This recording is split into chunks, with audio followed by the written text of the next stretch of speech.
tayo magluluto ng jaran tahong. Tayo'y kukuha magaan sa ating munting halamanan ng pangsahog.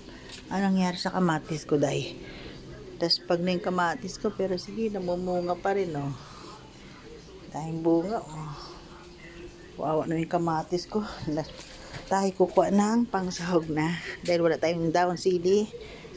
Malunggay na. Tabi-tabi po. Pengi po dahon ng malunggay. Pangsahog sa aming tahong. O, diba? Iba talaga pag may tinanim, may aanihin. Yan, okay na yan. Pwede na yan. Balik tayo sa ating siniga, ginisa. Unang for today, hindi maintindihan. Halo-halo pa. Ito muna unahin natin. Ay, oo, magluluto. Bakit? Anong problema mo?